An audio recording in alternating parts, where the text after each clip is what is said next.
Lazim astaghfirullahalazim allazi la ilaha illa huwal hayyul qayyum wa atubu ilaihi. Wala haula wala quwwata illa billahil azim la hadratin nabil mustafa rasulullah sallallahu alaihi wasallam. Subhal auliya syuhada wa salihin wal ulama alim li jami'al muslimina wal muslimat wal mu'mina wal alkiram syai'ulillahu lahumul fatihah. A'udzu billahi minasyaitonir rajim. Bismillahirrahmanirrahim. Alhamdulillahi rabbil alamin arrahmanir rahim maliki yaumiddin. Iyyaka na'budu wa iyyaka nasta'in ihdinas siratal mustaqim siratal ladzina an'amta 'alaihim ghairil maghdubi 'alaihim waladdallin amin. Bismillahirrahmanirrahim. Alhamdulillahi rabbil alamin wa afdalus salati wa atamut taslimi ala sayyidina Muhammad wa ala alihi wa sahbihi ajma'in. Rabbi israh li sadri wa yassir li amri wahlul 'uqdatam min lisani yafqahu qawli. Subhanaka la ilma lana illa ma 'allamtana innaka antal alimul hakim. Wala haula wala quwwata illa billahil azim. Allahumma akhrijna min zulumatil wahmi wa akrimna bi nuril fahmi waftah 'alaina bi ma'rifatil ilmi wa sahhil akhlaqana bil hilm waj'alna mimman yastami'una qawla fayattabi'una ahsana. Allahumma ati nufusana taqwaha wa zakkiha anta khairu man zakkaha anta waliyuha wa maulaha.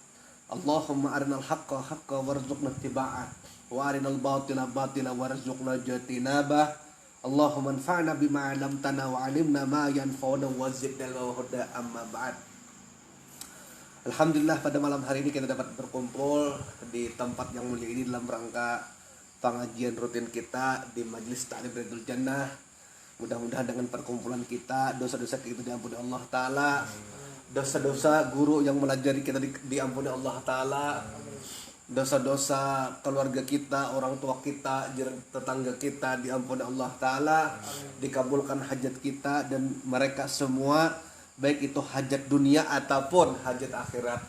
Allah jadikan kita baratan istiqamah, istiqamah dalam beribadah, istiqamah dalam bermajelis, istiqamah dalam taat kepada Allah Subhanahu wa Ta'ala. Allah hindarkan kita daripada sifat malas dan kulir, dan Allah panjangkan umur kita, Allah sehatkan badan kita, Allah murahkan rezeki kita, dan Allah wafatkan kita dalam keadaan husnul khotimah berkat Rasul sallallahu alaihi wasallam. Ya rabbal alamin. Salawat dan salam kita haturkan kepada junjungan kita Nabi besar Muhammad sallallahu alaihi wasallam beserta para sahabat, para pengabdi ila yaumil qiyamah.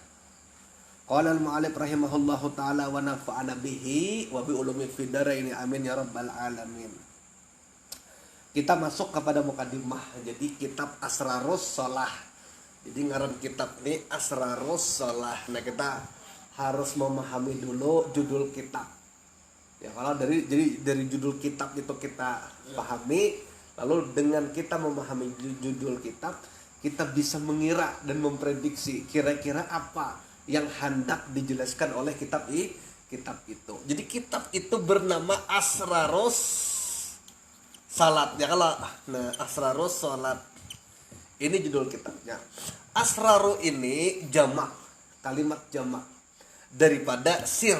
Nah, kalau sir itu rahasia. Kalau asrar berarti rahasia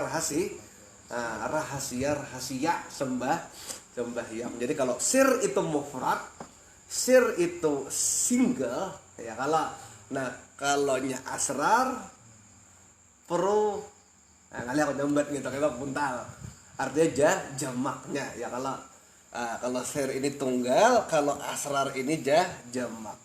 Kalau asrarus sholat berarti rahasia sholat, ya kah? Nah, jadi ada ilmu itu ada tafsir mulkiyah ngarannya, ya kalau ilmu secara zahir. Ada pulang tafsir Quran secara malakutiyah, ya kalau itu sudah tafsir Quran menurut hati. Kemudian ada lagi jabaritiyah, kemudian yang lebih dalam lagi adalah lahutiyah. Kan ada empat jenis tafsir Quran, dan itu sesuai dengan sabda Rasulullah sallallahu alaihi wasallam, innamal qur'ana sab'atun butun. Sesungguhnya Allah Ta'ala menurunkan Al-Quran dengan 7 lapis makna. Jadi makna Quran itu 7 lapis.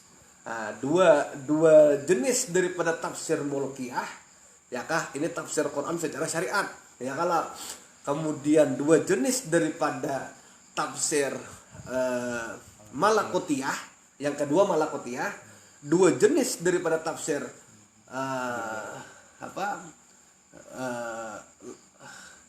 jabarutiyah, dan yang terakhir satu jenis daripada tafsir lahutiyah. Kalau menghafali istilah-istilah itulah. Jadi mulkiyah, malakutiyah, jabarutiyah, lahutiyah. 4 jenis tafsir Quran. Itu menjabarkan dari apa yang disampaikan oleh Rasulullah dalam hadis kursi, innallaha unzila al-Quran sab'atin butun. Sesungguhnya Allah Ta'ala menurunkan Al-Quran dengan 7 lapis makna. Jadi makna daripada Al-Quran itu berjumlah 7 lapis. Nah itulah. Nah ya kalau jadi kita nih asrar salat ini rahasia salat. Jadi ilmu itu ada tafsir mulkiyah, ya ini kan tafsir jasad, tafsir syariat. Nah mulai yang kedua malakutiyah, pahamlah gon, dan jabarutiyah, ya ini masuk ke dalam sir, rahasia. Nah kemudian ada pulang lahutiyah, ini paling tinggi gon, ya tiyah, tafsir Quran tiyah. Inilah yang disebut dengan sirul asrar. Nah, pemahamannya kayak ini, gini syariat, ya kan, pahamlah. Nah, tafsir mulkiyah ini tafsir syariat.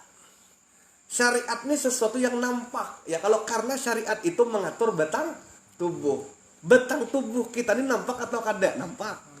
Ya kalau berarti sesuatu yang di luar.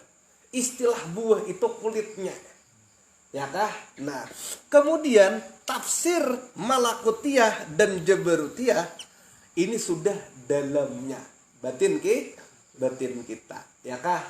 Istilah buah tuh isi di dalamnya, daging daripada buah tersebut. Kemudian tafsir lahutiyah ini kan sudah rahasia nih.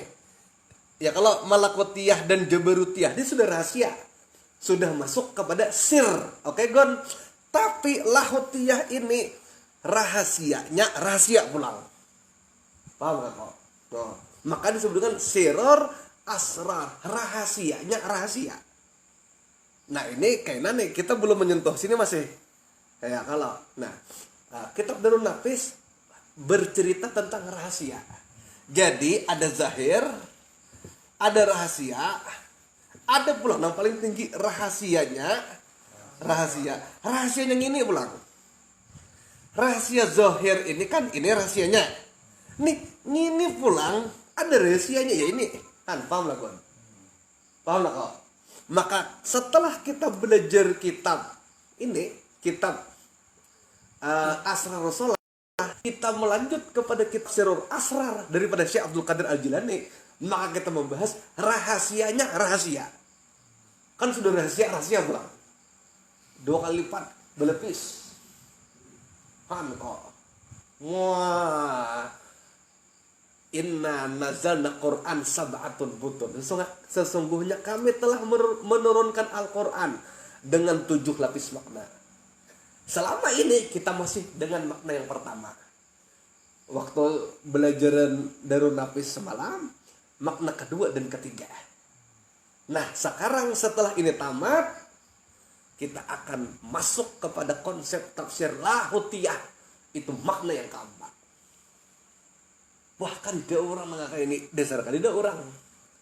Alhamdulillah kita dapat sampai kasih. Nah, gon beruntung kok ini anugerah. Kan jarang-jarang anu belajar kayak itu. Simbadaan hafal belajar marifat nang tuh.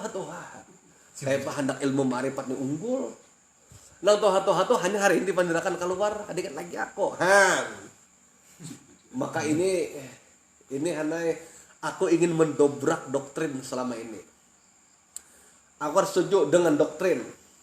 Karena kalau belajar ma'rifat menghadang umur 40.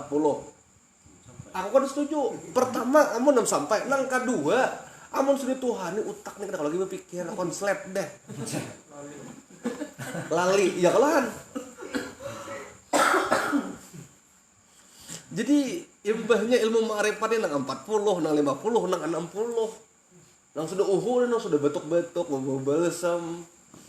Nang kayak ilmu ma'rifat, ilmu buangan ha. Ini doktrin selama ini kedolahan. Nah, mari kita dobrak. Ya kalau buat kada masalah. Ya kalau. Nah, maka kita kena akan masuk ke dalam sini lah. Ke dalam sirul asrar pada konsep lahutiyah. Sementara mulkiyah ini sudah nih kita pelajaran di sekolahan yang umum-umum aja.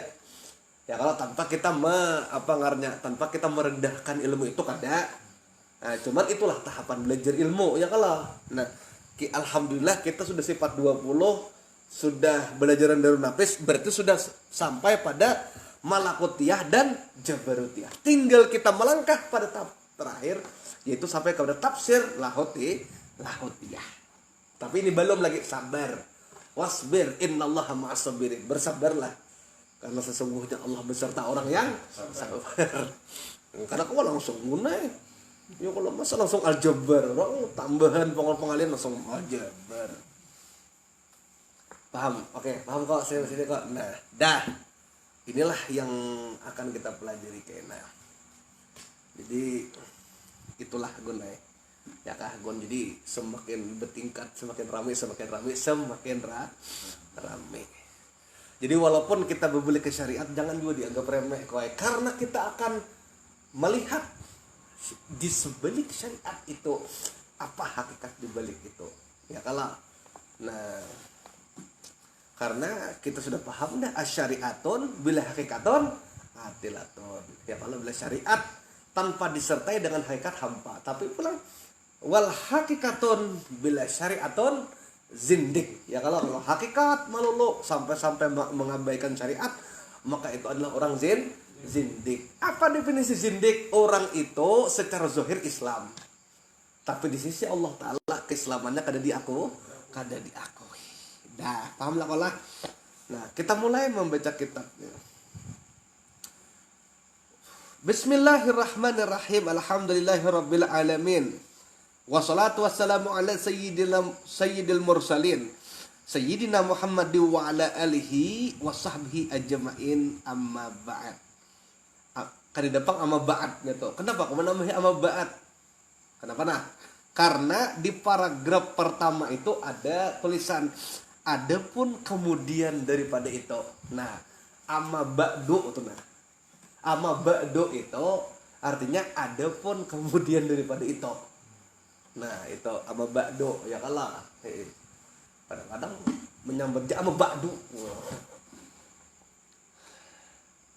Adapun kemudian daripada itu, maka berkata Abdul Az-Zalil Ad-Daib Al-Kasir Al-Jahuli wal Musawwi Abdurrahman Siddiq bin Muhammad Afif Al-Banjari.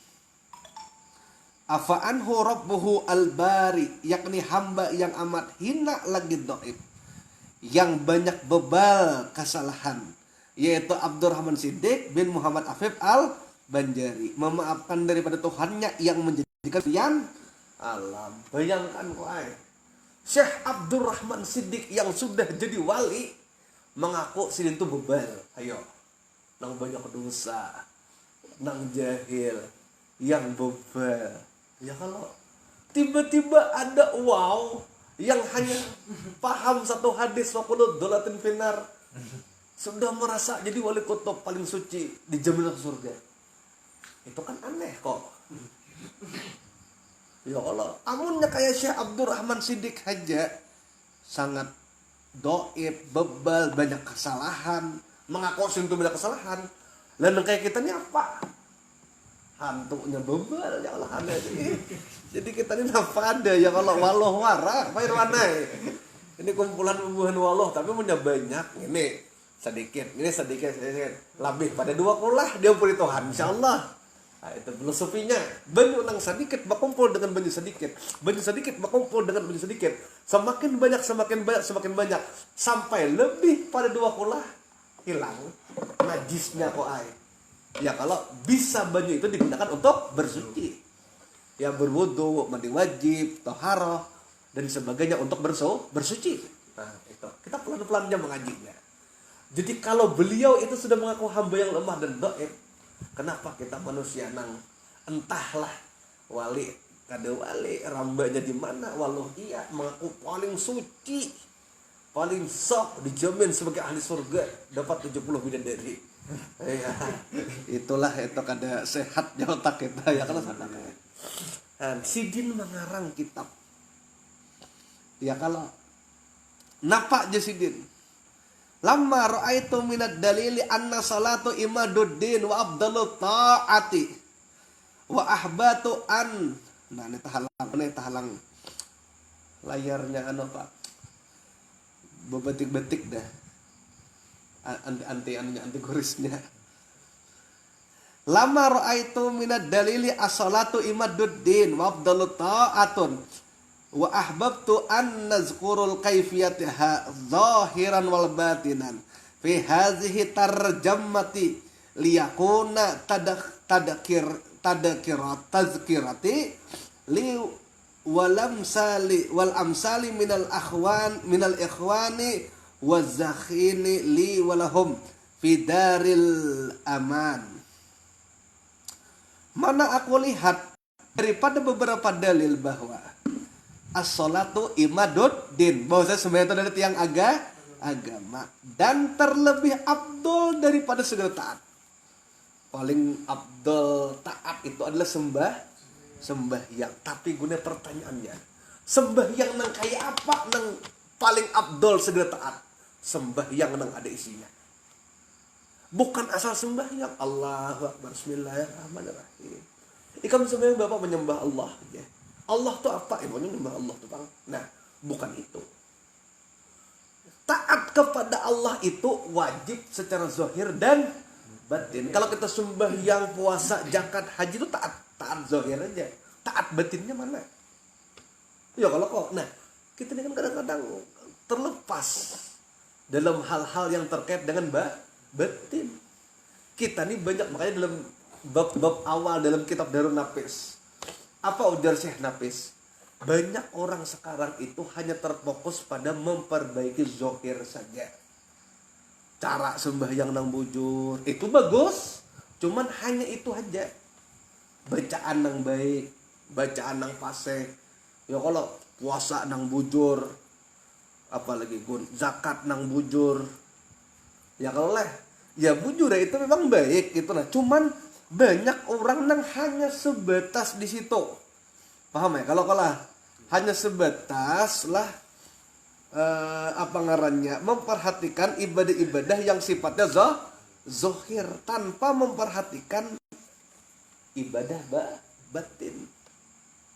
Kemudian dalam kitab Darun Nafis dipadahkannya pula banyak orang yang menjaga dirinya daripada maksiat zahir, tapi lupa menjaga dirinya daripada maksiat batin. Jangan berjudi, jangan mabuk, itu bujur bagus. Tapi maksiat batin Bang. Di kita ada wujud duka zanbun kabir aja nanti. Ikam merasa dirimu tuh ada, itu dosa besar. Mbah Bang supaya kada berdosa apa? Hilangkan diri kita. Jasad daripada tanah. Ya kalau tanah daripada air dan seterusnya sampai nur Muhammad, berarti jasad kita ini daripada nur Muhammad. Roh kita pun daripada nur, hilang diri kita dah. Itu aja kada berdosa. Versi tasawuf. Kenapa? Karena bila orang itu sudah menghilangkan dirinya, kada merasa lagi bahwasanya dirinya itu ada. Datang mana rasa sombong itu datang. Ingin merasa dirinya ada jangan ada lagi. Allah. Nah. Jadi sembahyang itu adalah tiang agama dan terlebih abdol daripada segala taat. Tapi syaratnya, nah Pak Irwan, kita mengetahui bahwa sembahyang itu terlebih abdol daripada segala taat. Kita tahu rahasia di sebalik sembahyang. Sekarang kita mulai rahasia di balik sembahyang. Hakikat sembahyang itu adalah Allah. Kan kita kata kalau menyembah Allah, kata kalau orang awam bapak kamu sembahyang aja, menyembah Allah. Padahal hakikat sembahyang itu adalah Allah. Nih, kita buktikan kok. Bukti ini, langsung bukti. Wah, di mana guru? Mari kita buka. Ini manusia jadi tadong kocangannya. Hakikat sembahyang itu Nah, sekarang tulisan Allah tuh ada kayak kala. Nah, paham lah.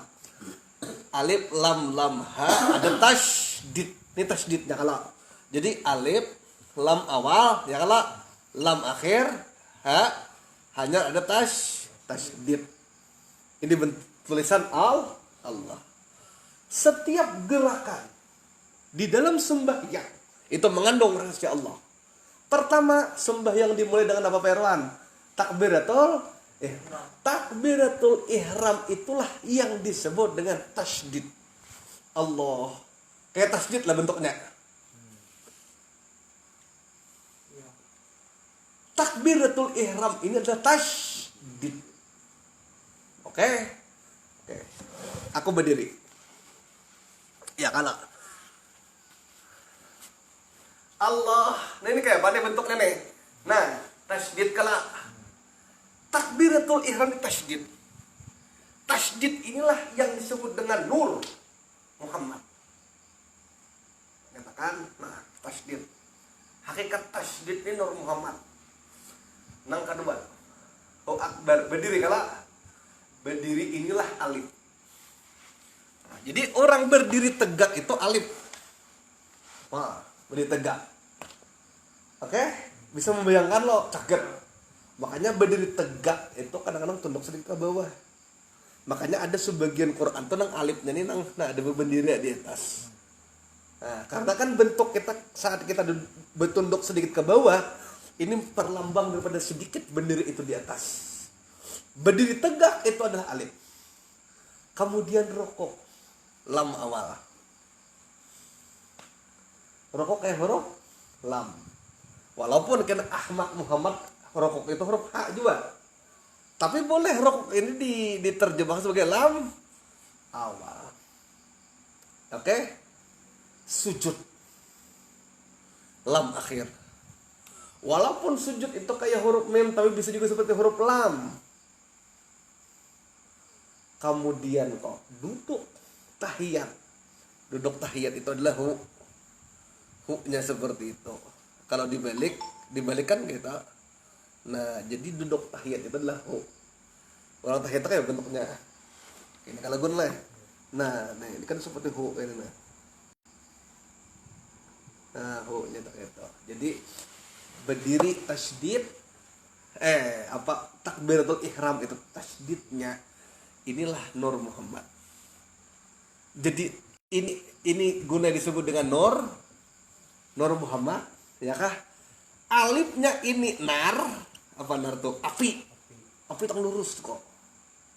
Lam awalnya itu hawa nih, angin. Lam akhirnya itu maun, air. Hu-nya ini turabun, tanah.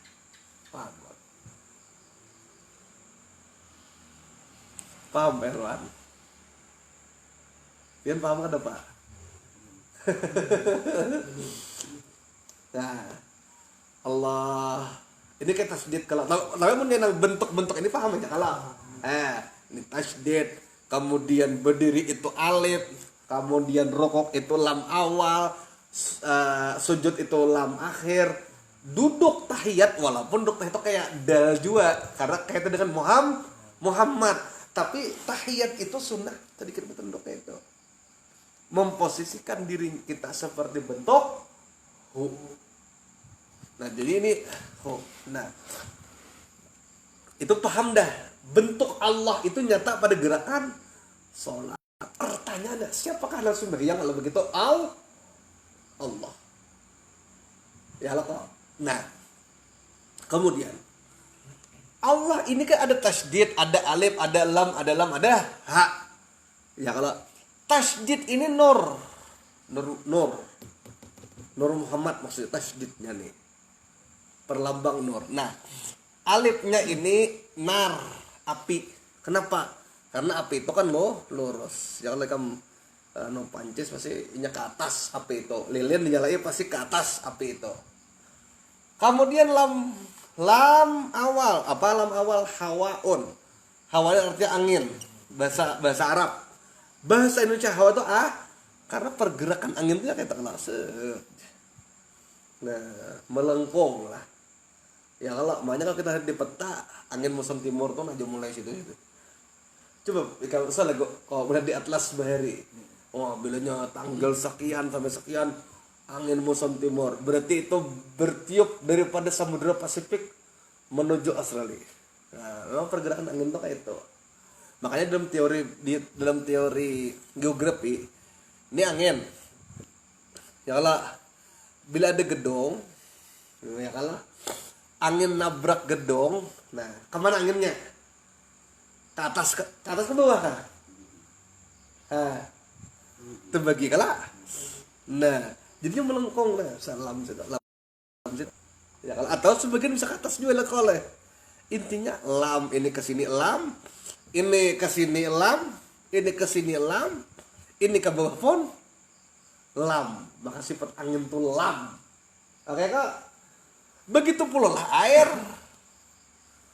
Air itu bisa lurus, bisa juga menikung. Mun tapi pajak lurus biar. Tapi bisa juga membelok. Lam. Kemudian tanah nih tanah itu terdiri dari partikel atom. Tanah itu kan zat padat. Ya kan benda padat itu kan dipecah jadi atom, proton, neuron, elektron, ya titik juga. Titik inilah Maka ini sebenarnya turab tanah. Paham kalau sudah? Nah, berarti Allah itu tasydid itu nur, alif itu nar, api, lam awal itu hawaon atau angin, lam akhir itu artinya air. Ini air lah, aku belum terjemahkan. Ini turab artinya maka angin api, angin, air, tanah hakikatnya apa? Fa'aina matwalu wasama wajhullah. Kita melihat angin, melihat air, melihat tanah. Nih bang, pacahnya di sini gue. Nah, asrar Rasulullah yang kita baca kesini juga kadang lain. Tenang, di kitab apapun tergantung orang yang menjelaskan. Aku bisa juga nang versi syariatnya, nah bapak ibu sembahyang dia paling abdal. Maka itu pula jangan tinggalkan sembahyang lah, sejual. Tapi kan kita sudah level pengajian kita nih level yang high lah ya Allah. Sudah upgrade lah, yang ada Pentium lagi ya Allah kan. Paham lah kok. Muhammad pang dalam sembahyang, Ahmad pang alif berdiri, ha rokok, mem sujud, dalnya duduk tahiyat. Muhammadnya pang saat sujud kepala mem, ini kan sujud kepala mem ini ha, ya kalau ini mem pulang nih di dengkol nih, nidal. Jadi Allah, Ahmad, Muhammad di mana anaknya? Dalam diri kita. Selesai. Peruan. Wafi anfusikum apa sih? Maka dalam ayat Quran, waman kana fi hazihil a'ma, jar Allah. Barang siapa nang di dunia ini kada melihat Tuhan, kada ma'rifat kepada Allah, bahwa di akhirat tidak akan buta, kada juga akan bertemu dengan Allah wa adallus sabila, dan dia memasuki daripada jalan yang tersesat. Kok apa dalil kita untuk melihat ini bukan Allah orang nyata dalam penjelasan ini dah? Game dah. Nah, cuman kenapa kita melihat ini Eko, ini Rehan, ini Pak Irwan, ini Gugun, ini Erpin? Kenapa? Karena kita kada sadar benar sebagaimana iwaknya dalam banyu. Ujar iwak kita ini dalam banyu, basan kada dai. Guluyur iwak kadainya nyata kada sadar pada di dalam banyu. Sudah keluar pada apa? Hanya sadar. Oh, tadi di dalam banyu. Maka hakikat sembahyang ini Allah. Paham tak lah? Maka setiap sholat itu ada kaitannya dengan Allah. Oke, sekarang kita rinci pulang dalam sembahyang. Subuh, sembahyang ini pemulaan Subuh kalau subuh berapa rakaat? 2 rakaat. Zuhur berapa rakaat? 4. Nah, ini bukan tahu terlalu banget. Ini mau balik pulang. Ini raminya mah ajar kayak ini nah. Zuhur berapa? 4. Ya kalau kayak ini nggak ada tahu gitu nah. Zuhur, asar 4 lah. Ya. Wah tahu aja jar netizen. Belum lagi ada rekam aku momennya. Asar berapa? 4. Anggaplah kita nang bebulik belajar ya sudah. Maghrib 3. Ada juga orang madakan subuh 2 rakaat apa 3 rakaat ya.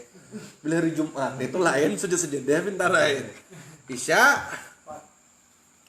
4. Nah, subuh 2 rakaat. Zuhur 4 rakaat, asar 4, maghrib 3, isya 4. Kalau ditanya kepada orang syariat, kenapa subuh 2 rakaat? Kenapa zuhur 4 rakaat?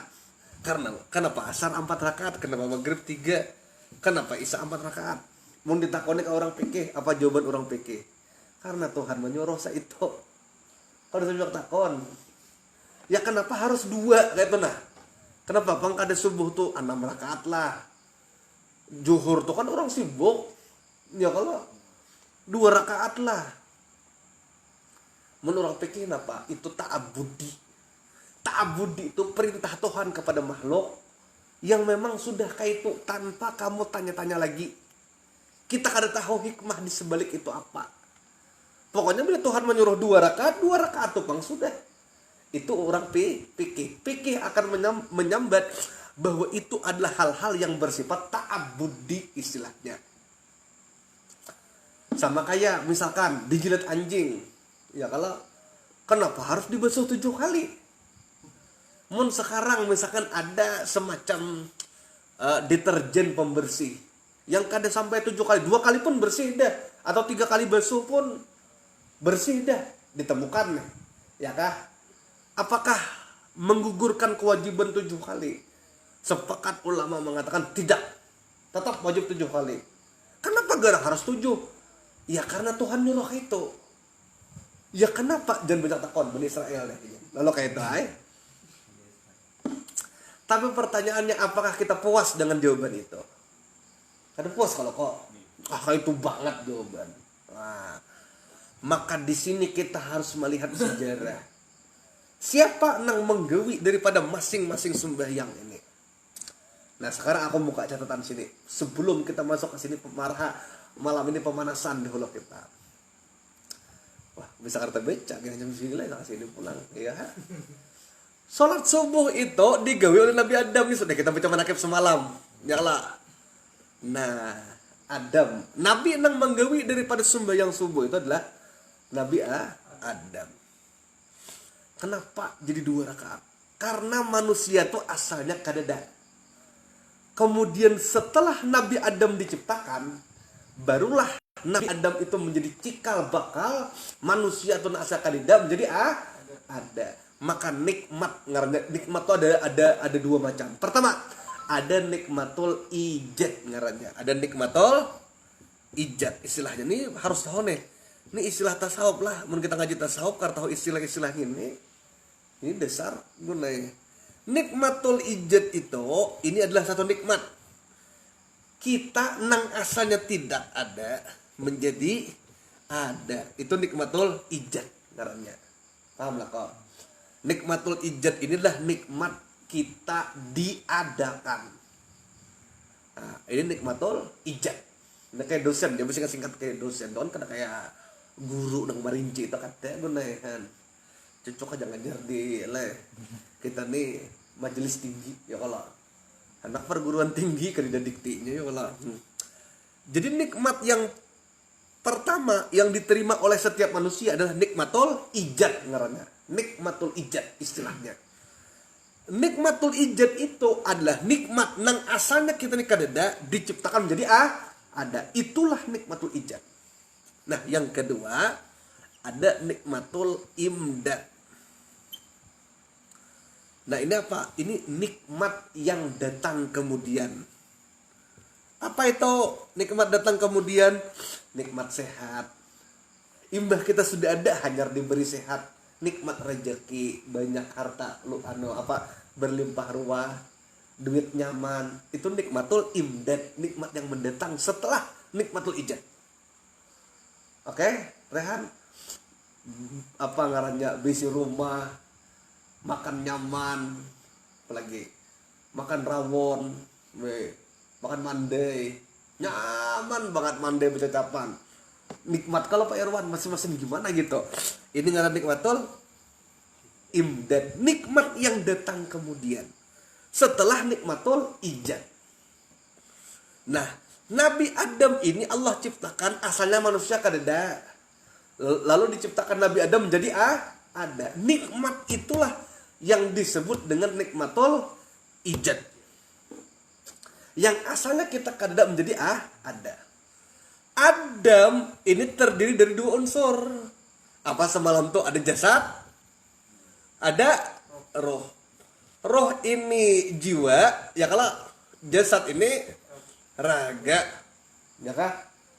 Jiwa dan raga. Jasad ini zahir, roh ini berarti ada zahir, ada. Nah, itulah Nabi Adam. Diciptakan asal kadida jadi ada. Dan Nabi Adam terdiri atas dua unsur. Pertama jasad yang disebut dengan raga, ya kalau. Nah, yang kedua adalah roh yang disebut dengan jiwa atau a'yan sabitah dalam kitab Sirrul Asrar. Nah, disebut dengan a'yan sabitah.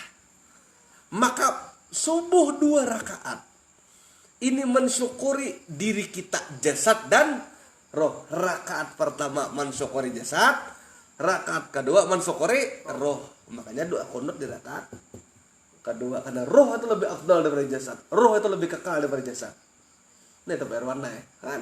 Di sembahyang aja tak ada orang loh. Aja berbule KPK pulang. Nih. Tahu maka tahu.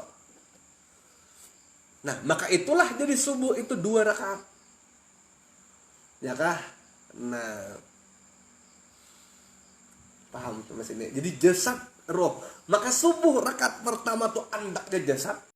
Subuh rakaat kedua tuh andaknya roh. Fa iza sawaituhu wa nafakha fi ruhi. Setelah kami sempurnakan jasadnya, kan jasad pada hulu. Berarti rakaat pertama kan jasad pada hulu. Wa nafakha fi ruh, lalu kami tiupkan, berarti roh yang terkemudian ditiupkannya. Tapi yang terdahulu ada itu adalah roh. Cuman ditiupkan ke jasad, baru di cangkangnya dulu lah, hanya rohnya masuk ke dalam. Paham? Nah, ini mensyukuring ini. Bila orang kada sembahyang subuh, berarti inya kada bersyukur atas keberadaan dirinya. Makanya subuh tuh nyaman banget guring. Kenapa? Karena itulah masa-masa si jasad ini digoda setan supaya kada hakon mensyukuri inya ada. Nah, kecuali begawi jam 4 subuh atau lain pulang. Itu tuntutannya karena pekerjaan. Ya Allah. Alhamdulillah. Nah, maka subuh 2 rakaat ini mensyukuri ini. Pahami itu dulu. Pelang satu dulu. Maka berdiri. Nah, rakaat pertama subuh. Nah, kan penerapan ini Gon. Selain kita menghakikatkan diri kita Nur Muhammad, kita tampakkan syukur, aku diciptakan jasadku ini sempurna, tidak ada kekurangan. Allah jadikan aku ada. Kita ini berlomba-lomba dari miliaran. Kita aja udah masuk sel telur sekong kayak Pak. Berarti kita ini juara deh pada waktu itu. Juara ada gunanya. Ya kalau. Nah, maka jadilah jasad di rakaat pertama. Lalu rakaat keduanya itu adalah mensyukuri keberadaan roh. Oke, paham dah? Nah, setelah jasad itu jadi jasad jadi sempurna, lalu kita sembahyang zuhur. Zuhur ini berapa rakaat? 4. Ini apa rahasianya di balik 4 rakaat zuhur ini? Nah, zuhur dan asar ini benar pola. Ini adalah kita mensyukuri kepada Allah Ta'ala anggota-anggota yang berperan penting dalam apa ngarannya dalam tubuh kita, ya kah, anggota-anggota yang berperan penting dalam tubuh kita, ya kah. Nah, zuhur 4 rakaat. Siapa mengerjakan zuhur? Nabi Nuh alaihissalam. Nabi Nuh mengerjakan zuhur 4 rakaat. Ini pekerjaan Nabi Nuh. Nah, Nabi Nuh itu zuhur dia semuanya. Zuhur aja. Masa waktu ya guru? Seitulah kita 5 waktu. Ima sudah zuhur, lambat isuk pulang sembahyang. Namanya gon. Umur panjang 950 tahun. Sembahyang zuhur orang. Seorang 60 tahun, 70 tahun, 5 waktu sembahyang. Anu pangja, anu waktunya singkat pang, ya dikebut ojar. Ada juga sebagian nyambet kayak itu, waktunya singkat pang anu aja. Nah, apa yang disokori pada saat zuhur berangkat? Mansokori 4 ruas kaki, 4 ruas betis. Betis ini ada 4 ruasnya, ya kah? Paham? Nah, 1, 2, ya kalah. 3, lalu nih 4. Nah, paham kan? 1, dia kan belok nih. 2, dia kan belok. 3, belok. Nih belok kalau 4 ruas betis. Dengan betis inilah kita kalau berjalan ke situ kamari. Ya kalau maka langkahkan kakimu itu ke tempat-tempat ibadah. Jangan engkau langkahkan kakimu ke tempat-tempat maksiat. Inilah 4 ruas betis nang disyukuri ketika sembahyang zuhur. Berarti gon, mana nang lebih tinggi? Subuh ka zuhur kah? Subuh. Karena subuh itu seluruhnya kita syukuri. Jasad, ruh. Mun ini bagian-bagiannya aja. 4 ruas betis. Wah, berarti guru lah baik bersubuh aja leh daripada berjuhur. Kepintaran dong lah. Kemudian, nah ini tadi Nabi Nuh. Nang ketiga, sembahyang asar itu Nabi Ibrahim. Khalilullah Nabi Ibrahim. Nabi Ibrahim tuh menggawe sembahyang asar aja. Asar wara. 300 tahun umur Nabi Ibrahim tuh asar wara gunakan karena tegana kita kada tegerak tetap nih. Timbul aku membaca sini yang tulisan pensil ini mantap ya kan. Ini mensyukuri 4 ruas tangan. Sama. Tak 2 3 ya kalah. Nah, 4-nya ini. 4 coba jangan kada bengsel kayak ini nah. Lebih apa? Makan kada kawah, minum kada kawah. Maka asar lawan subuh tinggi mana?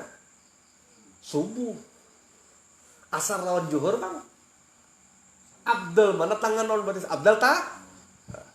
Makanya pahala subuh ini paling banyak. Nang kedua, kita dulu nang kedua. Kau simpulkan nomor terakhir. Oke? Ya. Asar. Berarti mana non lebih abdal? Antara asar lawan zuhur.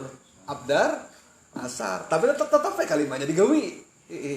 Ulun gure mau ben abdal jet. Nah, itu kan ada pintar. Subuh, asar. Padahal aku belum maghrib isya belum tuntong lagi. Nah, dah. Maghrib 3 rakaat. Siapa yang menggawi semua maghrib? Di sini katakan Nabi Musa alaihissalam. Ini mensyukuri yang kau sampaikan semalam ada Pak Irwan. Ya kalau lubang di atas kita ini ada 7 lubang. Ya lah.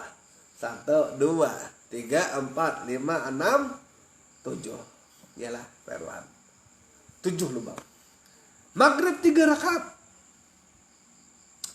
Rakaat pertama dan kedua mensyukuri lubang hidung 2 buting. Rakaat yang terakhir mensyukuri lubang mulut. Nah, jadi maghrib ini mulut dan karena diulangi lah ini lah sambil di anak ya lah amatnya mulut dan hidung. Nah, Isya bang 4 rakaat Nabi Isa. Maghrib tadi Nabi Musa. Isa Nabi Isya. Itu mensyukuri 2 mata, 2 telinga. Nah, mata dan pertanyaannya, Gon, dari beritaan ini. Nah, ini tahu dah. Bisa lah buat pian menebak mana yang paling banyak nomor 1, paling banyak nomor 2, paling banyak nomor 3, sama paling sedikit. Itulah buat pian menebak. Kita minta tangguhan nah. Mana di antara 5 ini skala prioritasnya? Amun subuh jelas dah, harus dibaca lagi lah. Sisa 4. Zuhur, asar, maghrib, isya. Subuh lewat dah. Oke. Isya mulut dan hidung. Lain. Mulut. Isya mulut maghrib mulut dan hidung nih. Ini mulut dan hidung, maghrib. Isya mata dan nah. The question is mana nang abdal nang kedua? Maghrib ka isya. Jawabnya adalah isya ka maghrib? Isya. Wah, alasannya kok? Apa? Alasannya mendengar. Telinga mendengar, mata melihat. Karena kita melihat Allah nih dengan mata dan telinga di akhirat. Nang kedua hanya maghrib. Nang ketiga asar, nang keempat zuhur. Kenapa kok mata? Padahal mata ini apa adalah nang menjikan muntung. Karena mata ini zikir rahasia. Memandang segala sesuatu. Ikan memandang pohon. Di mata jemaah kan, Nur Muhammad. Tapi bukan mata bang, menyambut cuman kita maknanya. Memandang laut, nih, memandang rehal. Wah ini kayu ini ada kalau hakikat rehal nih kah? Cuman kayu ini gaib pada rehal. Di mana-mana di mata. Mendengar telinga, nang apa ngarannya? Telaga Kal-Kausar. Dan ketika Allah memanggil, ya ayatuhan nafsul mutmainnah irji'i ila rabbi qira'atan mardiyah fadkhuli min ibadi wadkhulil jannah. Ini dengan telinga. Pahamlah. Nah, nang ketiga mulut dan hidung. Nah, hidung. Walaupun hidung ini keluar masuk ruh, nyawa, napas. Allahu Allah lah.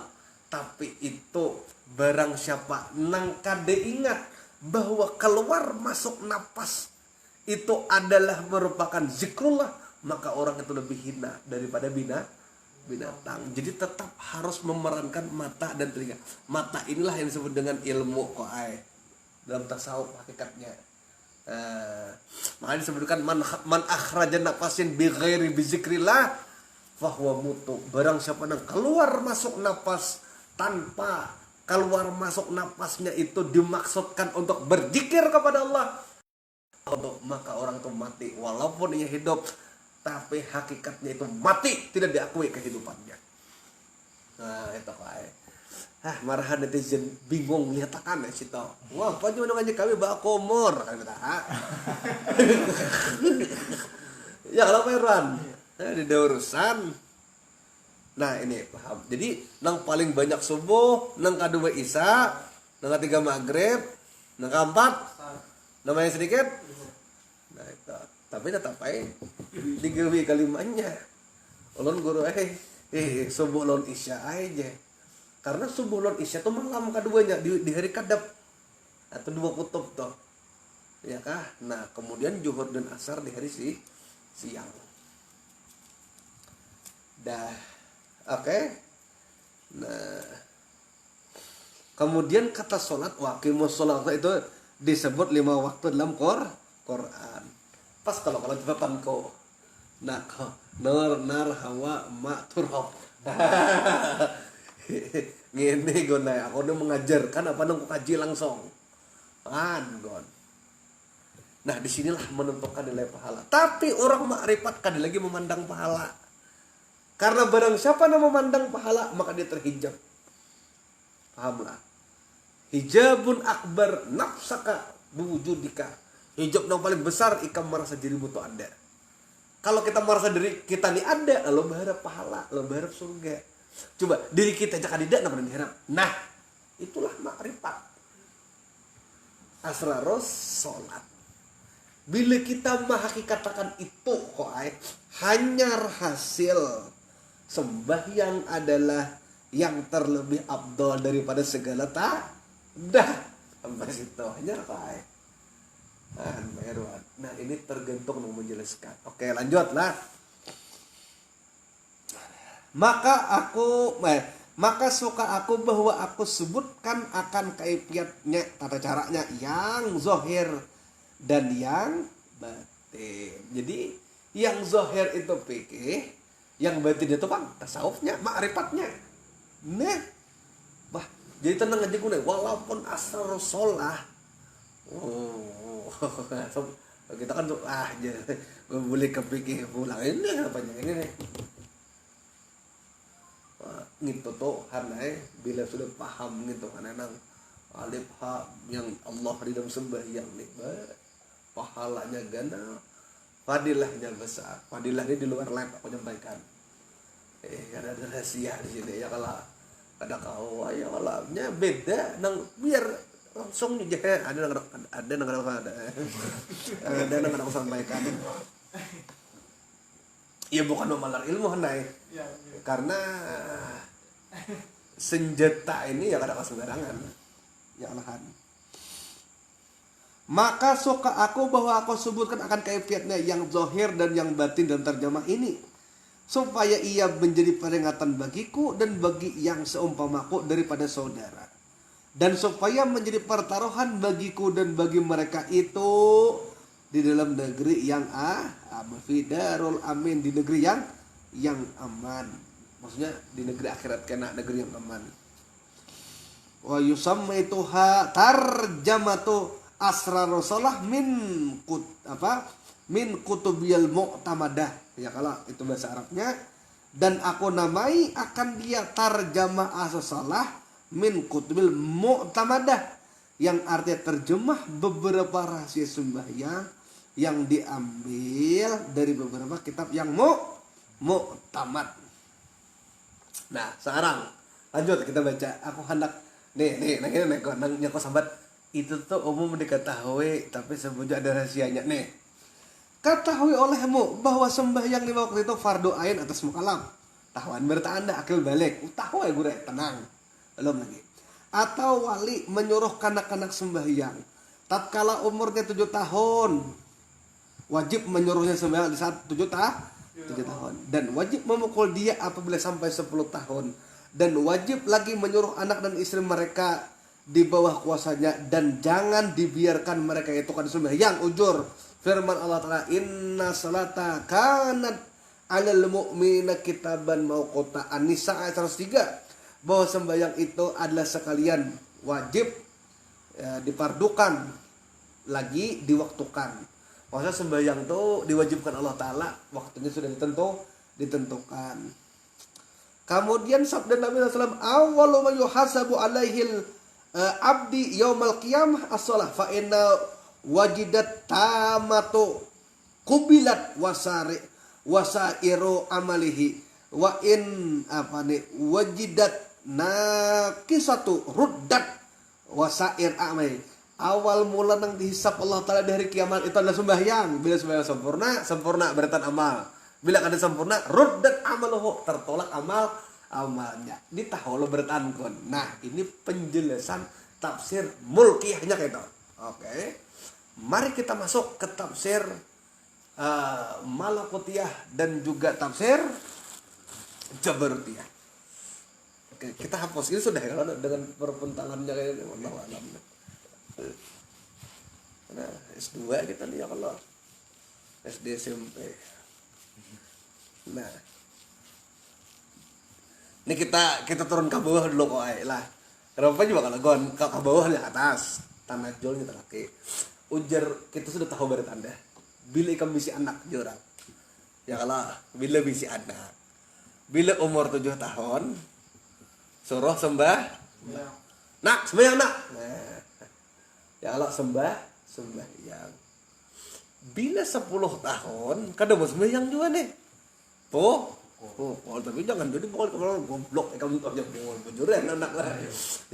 Ya maksudnya tuh ya dipukul tuh ya dalam arti sekarang aku buka secara hakikat. Nah, bila anak itu berumur 7 tahun, suruhlah sembahyang. Suruh, nak sembahyang. Wajib menyuruh. Nah, bila 10 tahun pukul. Angka 7 dan angka 10 ini menjadi angka nang di dalam Islam tuh termasuk angka nang diperhitungkan. 7 lapis langit, 7 lapis bumi, 7 langkah bilanya orang selesai menguburkan datang malaikat. 7 terus tuh. Ya kalau 7 terus nih. Ya kalau 7 hari 7 hari sama 40 penyelawe itu kalau orang tahlilan ya kalau gitu. Nah, angka 7 ini kan termasuk angka yang memiliki posisi lah menurut Islam, paham betul lah. Nah, kenapa 7 tahun ini nah kita nih sudah wajib menyuruh anak sembahyang? Kenapa? Karena anak itu selama 0 sampai 7 tahun inya dijaga oleh malaikat mulhim ngarannya. Nah, ada satu malaikat ngarannya adalah malaikat mulhim. Malaikat mulhim ini artinya dari kata malhama nang memberi ilham. Ya kah? Makanya anak 7 tahun tuh pendidikan yang paling bagus untuk membentuk karakter anak ini di sini lah. Ini 0 sampai 7 tahunnya mau Nah, anak pian ini kan masa-masa ini nih. Ini masa yang sangat-sangat menentukan bagi si anak. Maka diusahakan di rumah tuh diciptakan lingkungan yang bagus, suasana yang baik. Ya kalau Pak Irwan anak berapa tahun pian? Oh, sudah dipukul lah ya.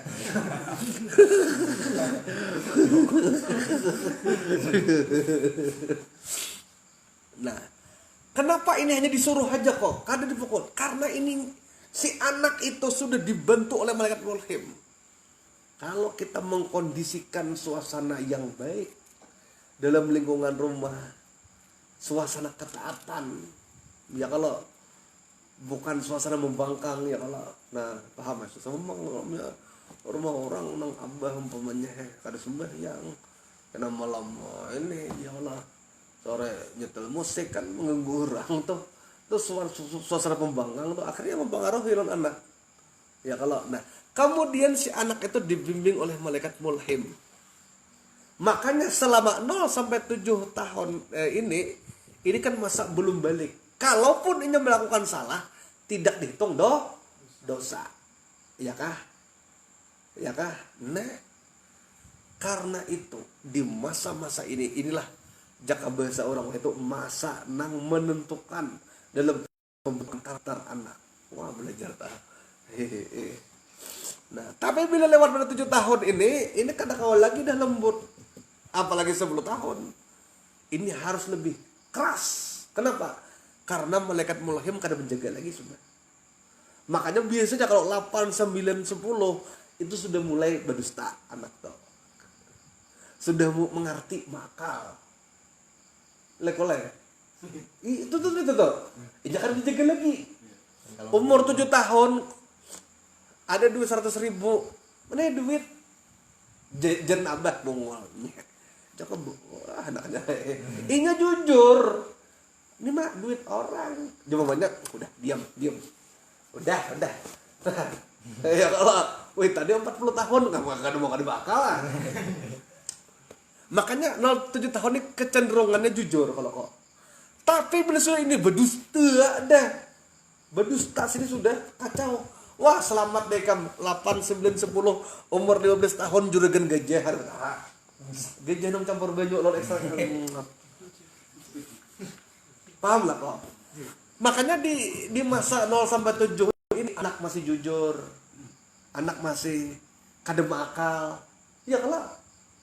Tapi kan 7 ke atas 8, 9, 10. Nah 10 ini sudah mulai deh. Ini akal jadi deh. 10 tahun tuh kelas berapa SD tuh? Hah? Kelas 3 SD lah ya? Oh, iyalah. 3 SD atau 4 SD lah. Mau wakal deh. 10 tahun nih, namun zaman kita bahari wae sudah mandak tilasan di sungai. Saya kira kada ketahuan abang mandi di sungai. Bayi bulik kada dulu. Ya kalau walaupun nang 10 tahun nih tarawih gin makal. Bayi sudah nak salam hajar cepat dudukan. Dikiranya bungol pada kan orang tua karena pada seorang ya kalau. Nah, inilah masa-masa emas. Karena ada makanya nih malaikat mulhim yang menjaga. Kada mau berdustainya. Rata-rata tuh. Kan mau makan. Tapi pulang nampaknya ini sudah terjadi pergeseran. Malaikat mulhim ini sudah kuliah menjagai. Akan-akan TK pacaran deh. Nah, rata-rata kata Allah. Cuman dari tahun kayak itu Allah. Nah, boleh sudah saya ini hanya bakal. Maka harus dipukul. Di sampingnya inya sudah semakin beganal. Inya sudah bisa makal dan tanda kutip lah makal nih makal negatif maksudnya ya lah. Amun akalan ya bagus, ini makal. Ya begitulah. Nah, maka ini dipukul. Nah, ketika akhir daripada usia 7 tahun itu malaikat mulhim, nah itu tidak lagi menjaga anak itu, maka dipukullah anak itu. Paham nagon? Nah, kemudian 7 tahun. Nah, 7 ini kan kenapa jadi harus 7 tahun? Inilah sifat mani. Ya Rabb qudrat iradat ilmu hayat sama basar. Allah. Tahun pertama itu kudrat bagi si anak. Karena di tahun pertama si anak itu belajar betingkau, belajar berjalan. Itu tahun pertama.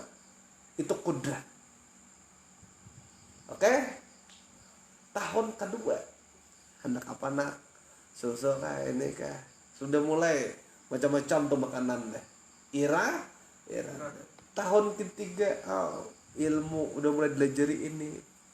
Tahun keempat hidup dehnya. Nah, tapi guru mun mandangar melihat mulai awal aja mandangar melihat. Kadang maksudnya mandangar melihat itu ya kalau inya bisa membedakan mana dengaran yang baik, mana dengaran yang kada itu. Nah, sama bahasa. Sampai ke kalam. Umur 4 tahun bisa ibu pandir pasihnya 7 tahun. Ya kalau paham dah telah kodrat iradat ilmu hayat sama basar. Setelah 7 tahun sempurnalah itu. 8 tahun memainkan dia lagi. Mendaya gunakan 7 sifat mani itu untuk melawan sifat mani pada orang lain. Paham lah. Ini kamu kada salah tangkap. Paham lah. Makanya pahami perkataannya nih, ya lah. Kodrat. Ini umur 1 tahun kan bisa apa-apa. Belajar tingkang, belajar buka. Kodrat. Tahun kedua kehendak iradat. Ilmu tahun ketiga. 4 tahun hayat. Maksudnya itu sama basar 6 tahun lah. 7 kan kalam pasihnya, puncaknya. Kada lagi nang ecang. Kada lagi pisang deh. Kada lagi nang kong, kada lagi jukung deh. Ya kalah. Kada lagi oke, kong kada marjuki berjukung sudah. Sudah. Kada lagi berwarna itu dah. Sudah pasih. 6 tahun 5 tahun. Nah, oke, pang. Jangan kata. Bisa salah tafsir. Nah, ini kada ada kawan yang bernama Marjuki. Si Marjuki sedang berjukung. Makanya maksud dengan oke ada Marjuki berjukung. Udah pasih 7 tahun. Wah, jadi ada 7 tahun 8, 9, 10. Ini sampai nang toha, semakin toha kan semakin lihai. Nah, ini kita kata kalau semakin jam terbang itu tinggi, semakin lihai juga kita mendaya gunakan 7 sifat mani. Tapi untuk apa? Apakah untuk kebaikan atau untuk bertarung melawan sifat mani pada orang lain? Makalahi. Paham lah. Fa'alhamaha fujuraha wa taqwaha. Itulah kami ilhamkan kepada situ ngarya fujur, kecenderungan untuk berbuat berbuat maksiat Nah, kecenderungan untuk berbuat maksiat itulah yang digunakan untuk melawan 7 sifat mana lain, atau takwa digunakan untuk kebaikan. Wah, itulah rahasia 7 tahun sifat bayi itu. Maka kalau 7 tahun ini jangan dipukul, ini masih penyesuaian. Tapi kalau 10 tahun, kenapa harus dipukul? Dia hendak membangkang dengan kudratnya, maka harus dilawan dengan kudrat yang lebih besar untuk melumpuhkan kudrat ini yang kecil ini untuk membang. Nah, di situ rahasianya. Nah, kudrat anak 10 tahun lawan kuitan kan kuat kita.